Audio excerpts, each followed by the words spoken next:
Good morning. Ngasigi video yang minarase ma'am. Ado leba popo ko. Leba popo se kaino number da hire kana 69 leire. Ado color da hire kana red color gumba shina bibi ai ko. Ado aham bada ko ye card ki message se yenga se. Ado ai timing hajara ge ko. Ado 3 card se adum sidagi choose toraga yenga se ko card 1 2 3 ko. Ado 1 2 3 se haidi ngasigi oina kari energy lege haibudo sign le ko kenoma hobi bada kai ba kem leite ko haidi ngasi se hai tare ko aina sum khalaga leiba hai tare ko pot ama hai tare ko start toba phaba oibudo hai tare ko ado hai isha da su ko haidi kitang isha da dum thaza ba leiba hai tare ko haidi thaza ba leiba hai kana da no hai kadi haidi ishor da hai tare ko ai belief leijabado aduduna hai tare ko aina tawdoriba thabak se ai mai pak ni kana isha da confident leiye ko aduduna adumaina gumba leiragadi aduduma tawbiba yai ko ado ani shuba sena amu kamaina no hai matam sida ko focus mangan biba yade ko focus mangan biba yade ai confident mangan biba yade ko aduga amana haidi aina tawriba thabak sida challenges obstacles si leigani adubu ai mai pakani haibane basida haise ko so ngasi gi oina haraga de ko haidi amna tarai na heta oiba poti oidaba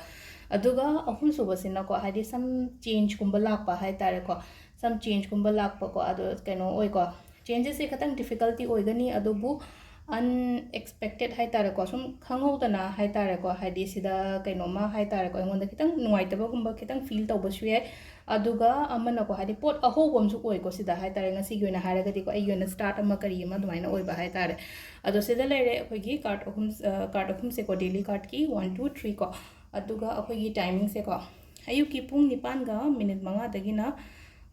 kaino paum lere ko baroga minute kuntra taru paum lere ko adagi aniga minute taru tagina ahumga minute kuntra taru paum lere adagi taruka minute kuntra taru tagina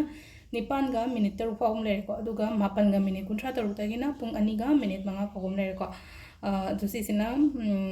timing afaba ko aduga any kainoma query leiba matam da hai tare ko haidi consultations ki crystal gi kari ki message oina drop to biro hai tare ko haidi calling toro ko to katang atay ay thaba khara leibagi haidi paikhat pa ta pharak taba yaw aduna nungdang sum free oira ko da theng no oiba shawe haidi theng kan da mingon da call back ti kamai tawne trama thoi trama khai tar kan da aduna message to drop to birama gadi message to yeng e si oi tar ga ai message to at least handi dum theng na oiro ko natraga next day oi to handi han bane adu hai petang hai tar ko haidi calling game hota hai tar ko natraga de khanga roi ba haidi kari gi tawra ino hai bodo aduna calling game hota message kum drop to bi ko yari ngai adu sida leire koi ngasigi card ki message se ma'am thank you